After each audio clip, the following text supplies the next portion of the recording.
आज फिर शुभ्रा का खत आया था, स्पीड पोस्ट से। मैं हैरान था कि हर रोज तो मोबाइल पर इतनी बातें होती हैं, फिर खत लिखने की नौबत कैसे आ गई। दरअसल हमें मिले साल से ऊपर हो गया था, इसीलिए उसके गिले शिकवे बहुत बढ़ गए थे।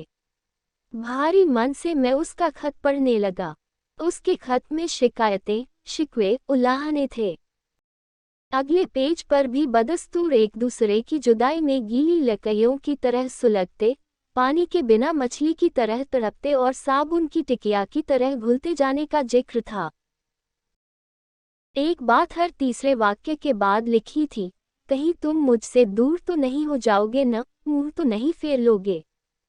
मैंने तो अपना तनमन तुम्हें समर्पित कर दिया, कहीं तुम भी मेरे पति की तरह तो नहीं करोगे, मेरे होकर भी।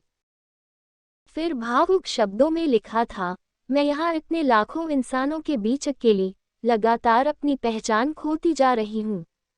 तुम में वह नजर आता है जो दूसरों में नजर नहीं आता।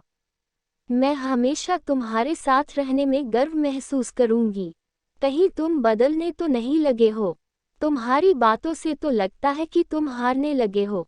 तुम मिले थे तो लगा था कि अब मेरा कोई है जिसके सहारे मैं जीवन को सार्थक ढंग से काट सकूंगी। अब लगातार तुमसे दूर रहकर एक अनसोचा डर मुझे खाए जा रहा है कि कहीं मैं तुम्हें खो न दूं। अब तुमसे कब मुलाकात होगी? तुम मिलो तो दिल का सारा गर्द व गुबार उतरे। पिछले 1 साल से शुभ्रा मेरी जिंदगी में तूफान बनकर आई थी। दिन में कई बार फोन करती, अपनी कहानियां मुझसे डिस्कस करती। हमारे बीच हर किस्म का फासला था, उम्र का, स्थान का, ख्यालात का, नजरिए का। 1 साल पहले दिल्ली में एक साहित्यिक गोष्ठी में शुभ्रा से मेरा परिचय हुआ था। उस गोष्ठी में मेरा महत्वपूर्ण आख्यान था। शुभ्रा की शिरकत भी एक वक्ता की हैसियत से थी। वह एक सरकारी कॉलेज में लेक्चरर थी। उसके 2 कविता संग्रह आ चुके थे। विवाहित थी और 2 बच्चों की मां थी।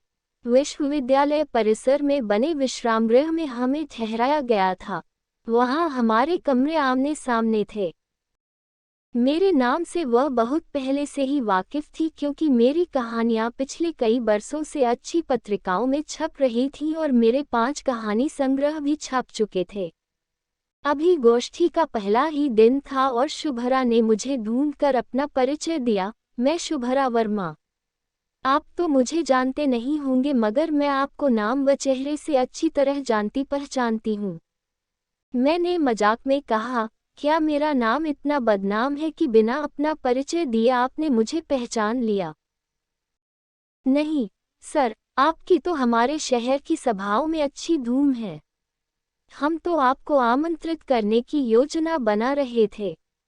मैं तो समझती थी कि आप खासे बुजुर्ग होंगे, जैसा कि आपकी कहानियों की परिपक्वता से अंदाजा लगता था, मगर आप तो मुझसे भी जवान निकले।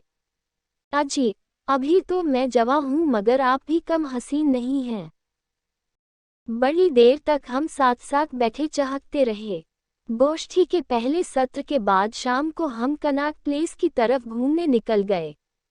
शुभ्रा का अंतरंग साथ पाने के लिए मैंने टैक्सी कर ली थी। इतने सारे लोगों की भीड़ होते हुए भी हम एक दूसरे में इतने खो गए थे कि सबसे किनारे होते गए और पहले ही दिन एक दूसरे के इतने करीब आ गए कि कोई सपने में भी नहीं सोच सकता था। शुभ्रा तो मेरे नाम की दीवानी थी। मेरी बहुत सी कहानियों की कटिंग उसने फाइलों में संभाल कर रखी हुई थी। कई कहानियों के अंत उसे पसंद नहीं थे। उनके बारे में हम बातें करते रहे। लगातार बातें करते वह जरा नहीं थकी थी। मेरी कई कहानियां उसे ज़बानी याद थीं।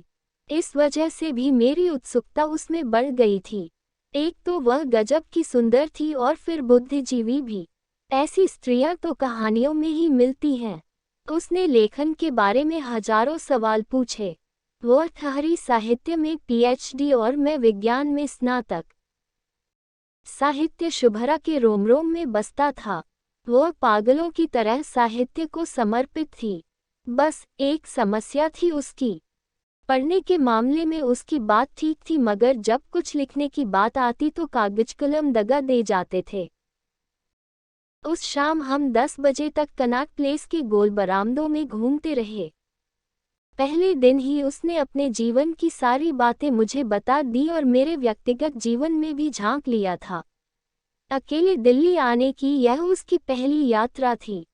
उसके पति महोदय को उसके साथ आना था, मगर एन वक्त पर एक दिन पहले उसे अपने बॉस के साथ कोलकाता जाना पड़ा। बच्चे अपनी मां को सौंपकर शुभरा इस 300 किलोमीटर के सफर पर अकेली चली आई थी। विश्वविद्यालय के सभागार में प्रेमचंद पर प्रवचन देने का लोभ वह रोक न पाई। शुभरा ने पीएचडी प्रेमचंद के साहित्य पर ही की थी। अगले दिन कवि सम्मेलन था जिसमें उसे भी कविता सुनानी थी। देश भर से चुने हुए साहित्यकार आमंत्रित थे। बार बार शुभरा का मुझे सर कहना अखर रहा था। मैंने कह दिया कि अब हमारी दोस्ती काफी गहरी हो चुकी है, अब तो मुझे सर कह कर न बुलाओ। शुभरा चहकी, नहीं सर, आप तो मेरे गुरु हैं, अब तो आपकी दीक्षा से ही मेरा कल्याण होगा।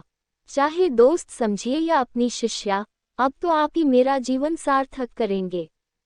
भागते भागते मैं थक गई हूँ।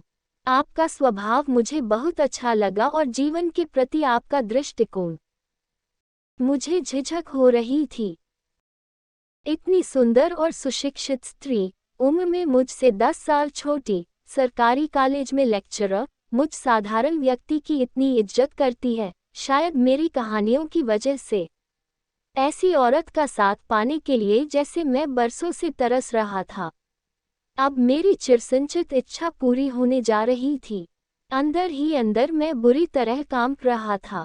कहीं यह बंद आंखों का सपना तो नहीं? उसके साथ कहाँ तक जा पाऊंगा मैं?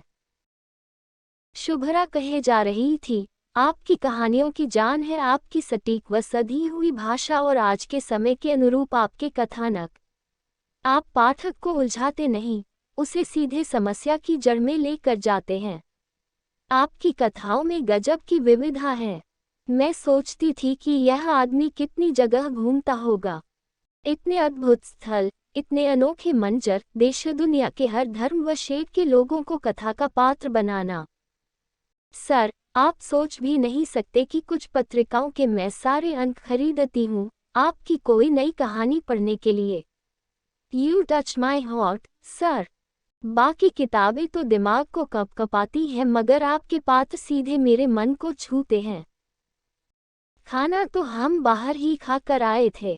गेस्ट हाउस के डाइनिंग हॉल में अभी मेहमानों ने खाना खत्म नहीं किया था। कुछ लोग मुझे ढूंढ रहे थे।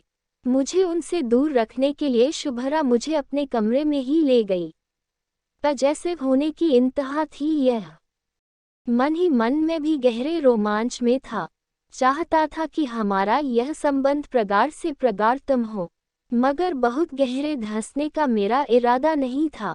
मैं तो उसे नज़दीक से छूकर महसूस करना चाहता था। हमारे बीच 1000 मील का फासला था। हम दोनों शादीशुदा थे, बाल बच्चों वाले थे। हमारी दोस्ती का आधार साहित्य ही था और एक्स फैक्टर था जो विपरीत लिंगों में अक्सर होता है कि वे एक दूसरे के प्रति बड़ी तेजी से खींचे चले आते हैं, मगर बाद में। शुभरा तो दीवानगी की हद तक मुझे पसंद करने लगी थी। इन 3 दिनों की गोष्ठी का एक एक पल मेरे साथ बिताना चाहती थी। दरअसल मेरी भी कमजोरी थी कि मैं भी उसके रूप पर मोहित हो गया था। इतना कभी किसी ने मुझे नहीं चाहा था। मैं चाहता था कि वह मुझे अपनी बाहों में भरकर मेरा कचूमर निकाल दे। शुभरा कह रही थी, सर, आपका तो पता नहीं, मगर मुझे आज मन की मुराद मिल गई है। आपको इतना करीब देखकर मैंने अपनी सभी वर्जनाओं और मर्यादाओं को तिलांजलि देने का मन बना लिया है। किसी भी कीमत पर मैं आपको सारी उम्र के लिए अपने लिए मान रही हूँ। मेरा सब कुछ ले लो, मगर अपना साथ मुझे दे दो। आपके साथ मेरी गजब की केमिस्ट्री मिलती है। मैं जानती हूँ कि इतनी दूर रहकर हम एक दूसरे के साथ किस तरह जुड़े रह सकते हैं।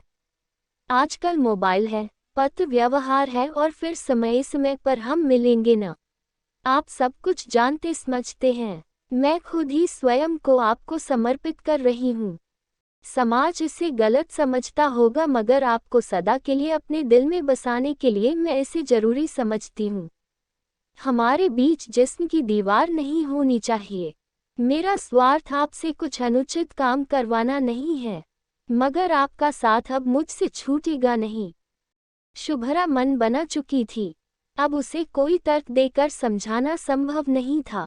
अंदर ही अंदर खुद में भी उसके रूप का दीवाना हो चला था। वह मेरे गले से लिपट गई और उस रात हमने दिल खोलकर एक दूसरे से प्यार किया। धनुष की प्रत्यंचा पर बाण सरीखी चढ़ी शुभ्रा ने दिल से मेरे सामने खुद को प्रस्तुत कर दिया। मैं तो यह देखकर रसविभोर हो गया कि साहित्य में लिखी जाने वाली ये बातें कभी मेरे साथ सच भी हो सकती हैं। मैंने शुभ्रा से कोई सवाल नहीं किया। उसने इस जिस्मानी प्रेम को लेकर एक ही तर्क दिया था कि दिमागी खुराफात के साथ साथ अगर हम में एक दूसरे के प्रति शारीरिक आकर्षण भी होगा तो हमारा साथ कभी छूटेगा नहीं। आप मेरी तरफ खींचे चले आएंगे। वे 3 रातें मैंने शुभ्रा के साथ असीम आनंद के साथ काटी। पहले मुझे लगा था कि शायद पति में कोई कमी होने के कारण शुभ्रा ने पहली ही नज़र में मुझसे जिस्मानी संबंध बनाने का मन बना लिया हो, मगर जब उससे विस्तार में चर्चा हुई तो पता चला कि अपने पति से उसे कोई शिकायत नहीं थी। एक ही धैर्य का जीवन जीते जीते वह बोर हो गई थी। मुझे सामने पाकर उसे लगा कि 1000 मील का फासला पाटने के लिए उसके पास एक ही रास्ता है कि वह मुझसे आशिक व महबूब की तरह पेश आए। शुभ्रा के प्रस्ताव में कोई गंदगी नहीं थी। वह आज की औरत की तरह अपने पैरों से चलकर मंजिल तक पहुंचना चाहती थी। साहित्य में दूसरे आदमी के प्रति अतिरिक्त मोह को कागज पर उतारना अलग बात थी, मगर कुछ नया अनुभव करने के लिए शुभ्रा ने भी जिस्म की हदों से आगे देखने का साहस करना चाहा और वह कामयाब रही। चलते समय हमारा मन बहुत भारी था। हमें अपने अपने घरों को लौटना था। सपनों की दुनिया की अवधि कितनी होती है। आँख खुलते ही आदमी खुद को यथार्थ की जमीन पर पाता है। आज शुभ्रा के इस भावुक खत ने मुझे सोचने पर मजबूर कर दिया कि हमारे बीच आखिर कैसा रिश्ता है। शुभ्रा भी अपने उद्देश्य से भटक रही थी और मैं भी उसे ही सब कुछ मान बैठा था। ठंडे मन से मैंने उसे जवाब दिया, शुभ्रा, अपने सुंदर नाम के विपरीत तुम्हारा यह अरण्य रोदन हमें कहीं का नहीं छोड़ेगा। मान लो हमें समाज का डर न भी हो तो भी क्या, टीनेजर्स की तरह हमारा यह व्यवहार कहाँ तक उचित है। एक सही लेखक समाज को सच्ची राह दिखाता है। साहित्य समाज का दर्पण होता है। एक बार हम बहक गए तो इसका यह अर्थ नहीं कि हम कीचड़ से बाहर ही न निकलें। अपनी सोच को साफ करो और साहित्य को मिशन की तरह समझो और स्वस्थ साहित्य की रचना करो। किसी शायर ने ठीक ही कहा है, जिस्म हमराह बने तो इसे अपना समझो, ये अगर बीच में आए तो हटा दो यारो। तुमसे एक अच्छी कहानी के इंतजार में, तुम्हारा सर। पत्र पोस्ट करते ही मेरे मन से सारा बोझ हट गया था। आज